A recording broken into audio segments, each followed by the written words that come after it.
حي على الفلاح. Abdurrahman I, a survivor of a family of caliphs of the Muslim Empire, reached Spain in the mid-700s. He became the first caliph of Al-Andalus, the Muslim part of Spain, which occupied most of the Iberian Peninsula. He also set up the Umayyad dynasty that ruled Al-Andalus for over 300 years. At first, the land resembled the rest of Europe in all its squalor, but within 200 years, the Muslims had turned Al-Andalus into a bastion of culture, commerce, and beauty. Irrigation systems imported from Syria and Muslimia turned the dry plains into an agricultural cornucopia. The beginning of the 9th century, Muslim Spain was the gem of Europe with its capital city, Cordova. With the establishment of Abdurrahman III, the great caliph of Cordoba, came the golden age of Al-Andalus. Cordova, in southern Spain, was the intellectual center of Europe. At a time when London was a tiny, mud-hut village that could not boast of a single street lamp, in Cordova there were 500,000 inhabitants, living in 113,000 houses. There were 700 mosques and 300 public baths. The streets were paved and lit. In his book titled Spain in the Modern World, James Kluge explains the significance of Cordova in medieval Europe, for there was nothing like it at that epoch in the rest of Europe. The best minds in that continent looked to Spain for everything which most clearly differentiates a human being from a tiger. This oppression of Unitarians continued into the 600s, when a new force, Islam, became known in the Arabian Peninsula. When the Muslim armies began to appear on the edges of the Roman Empire, the Unitarians of North Africa realized they shared much in common with this new religion. Both believed in the oneness of God. Both believed Jesus was a prophet. Both believed that the official Trinitarian stance of the Church was an innovation that should be opposed. As such, they realized Islam was simply the conclusion of the original teachings of Jesus, and most of North Africa converted to Islam within the 600s. In the early 700s, Iberia was controlled by a Visigothic king, Roderick, who was seen as a tyrant by his people. He continued the Roman policy of the Trinity and attempted to impose his beliefs on the populace, which was mostly Unitarian. Muslim historians such as Ibn Khaldun tell the legend of an Iberian nobleman based in North Africa, Julian, who went to one of the Muslim military leaders in North Africa, Tariq ibn Ziyad, and asked for help overthrowing Roderick. In addition to being an oppressive tyrant, Roderick had kidnapped and raped Julian's daughter. Thus, in 711, Tariq led an army of a few thousand to the southern shore of the Iberian Peninsula. After a few minor skirmishes, he met the bulk of Roderick's army at the Battle of Guadalete on July 19, 711. The result was a decisive victory for Tariq and the death of Roderick. With the Visigothic threat gone, the Muslim armies were able to conquer the rest of the peninsula within the next 7 years. When the Muslims arrived in Iberia in 711, the Unitarians were very happy to help their brothers in monotheism against the oppressive Trinitarian government. For this reason, after the main battle against Roderick, most of the cities and towns of Spain opened their doors to Tariq without a fight. The Muslims offered a just legal system, freedom to practice religion, and the removal of oppressive and unjust taxes. It is no wonder that Tariq's army was able to conquer the entire peninsula with a small army in a few years. The Muslim conquest of Spain should not be seen as a foreign conquest, and subjugation of a native population. Instead, it is an uprising of Unitarian Christians aided by Muslims against an oppressive Trinitarian government. The Muslim armies were specifically invited into Spain to remove oppression and establish justice, which they managed to do with the support of the locals. With such a just and moral reign, the Muslims won over hundreds of thousands of converts to Islam. Of course, the similarity in beliefs between the Muslims and Unitarians also contributed greatly the conversion of Iberia's population to Islam. Within 200 to 300 years of the initial invasion, over 80% modern Spain and Portugal population became Muslim, numbering over 5 million people. Most of them people originally from Spain whose ancestors had converted, not immigrants. By the mid-900s, Al-Andalus was home to over 5 million Muslims and was ruled by a strong, united Umayyad Caliphate. Al-Andalus was the Muslim-ruled area of the Iberian Peninsula. The term is used by modern historians for the former Islamic regions in modern-day Gibraltar, Portugal, Spain, and southern France. The capital, Cordoba, was known for its culture and learning. Indeed, it attracted students from all over the Muslim world and Europe. During the end of the first millennium, Cordoba was the intellectual well from which European humanity came to drink. Students from France and England traveled there to sit at the feet of Muslim, Christian, and Jewish scholars to learn philosophy, science, and medicine. In the great library of Cordoba alone, there were some 600,000 manuscripts. This rich and sophisticated society took a tolerant view towards other faiths. Tolerance was unheard of in the rest of Europe. But in Muslim Spain, thousands of Jews and Christians lived in peace and harmony with their Muslim overlords.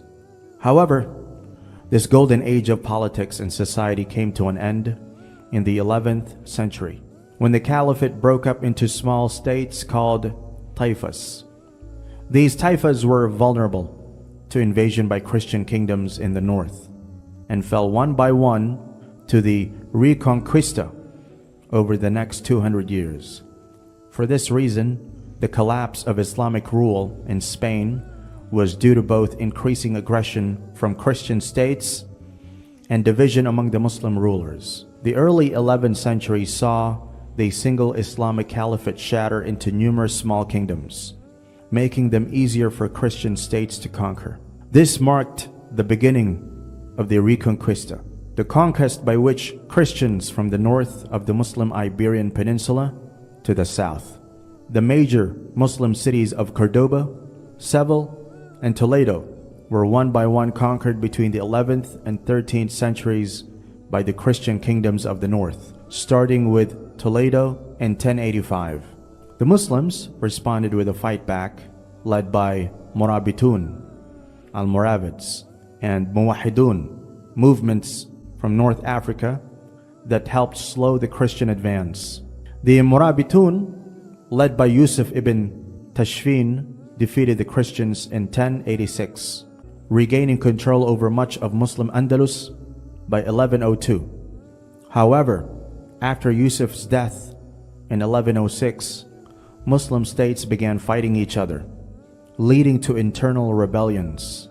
Despite some military successes under the subsequent Muwahidun movement, by 1240, the only Muslim kingdom remaining in the south was Granada. It was ruled by 23 Nasrid rulers from the Banu Ahmar family, whose main political goal was to achieve independence and resist external threats. To achieve this, the Nasrids maintained their frontier territory and made slow territorial gains by conquering small settlements that had previously been lost to the Christians. They also engaged in a complex diplomatic relationship with the Kingdom of Castile to the north, and the Marinids to the south, while paying tribute to Castile for security against external threats. In addition to these external challenges, the Nasrids had to overcome internal dissent and opposition from the Nasrid elite throughout their reign. The Nasrid palace complex of Al-Hamra, with its elaborate decoration and ornate architecture, marked the pinnacle of Nasrid cultural splendor, demonstrating the wealth and power of the dynasty during its golden age. The Nasrid dynasty of Granada faced ongoing conflict with Christian powers throughout its history. In 1474, Isabella of Castile became queen, and 5 years later her husband, Ferdinand II, was crowned King of Aragon.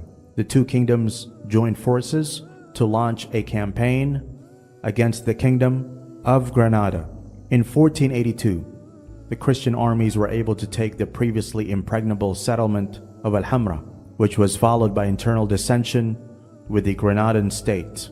However, Castilian military advances continued in Granadan territory, and the Nasrids were isolated and received no support from other Muslim monarchs.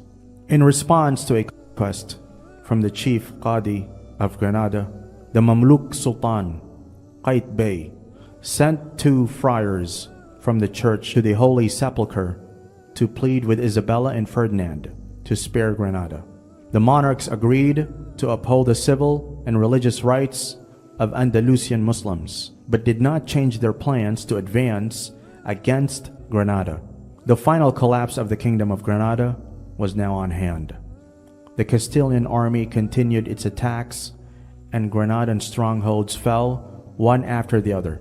On January 1st, 1492, Abu Abdullah Muhammad XII, known in Europe as Bu Abdil, surrendered the keys to Granada to the Castilian authorities, marking the termination of Muslim rule in Spain, the end of what has been known as Al-Andalus.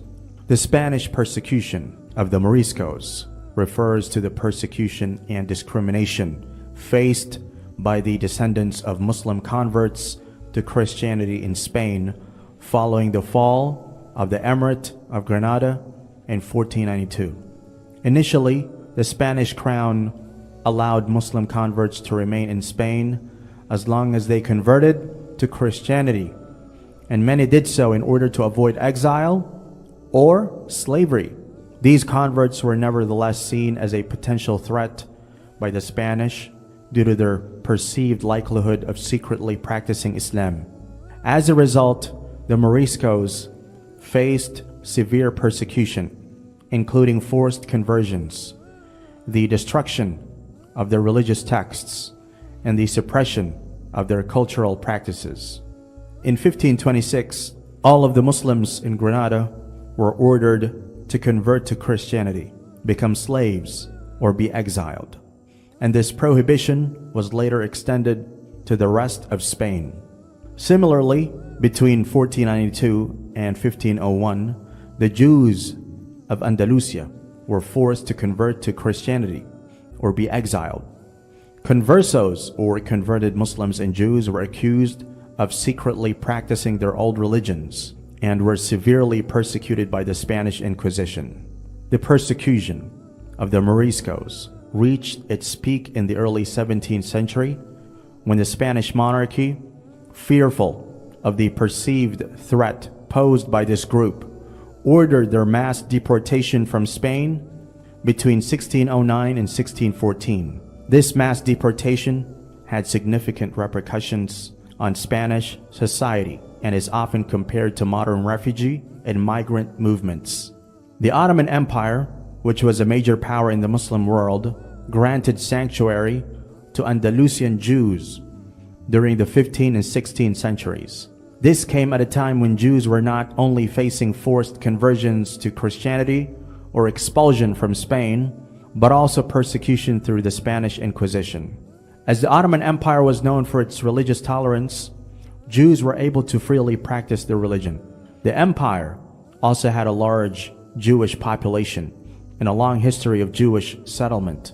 making it a welcome place for Jews fleeing persecution in Andalusia. It's fascinating to realize just how much Europe learned from the Muslim texts, and even greater to see how much that knowledge has endured. Because of the flood of knowledge, the first universities started to appear. College and university degrees were developed. Directly from the Muslims came the numerals we use today. Even the concept of zero, a Muslim word, came from the translations. It's also fair to say that Renaissance architectural concepts came from the Muslim libraries. Mathematics and architecture explained in the Muslim texts, along with Muslim works on optics, led to the perspective paintings of the Renaissance period.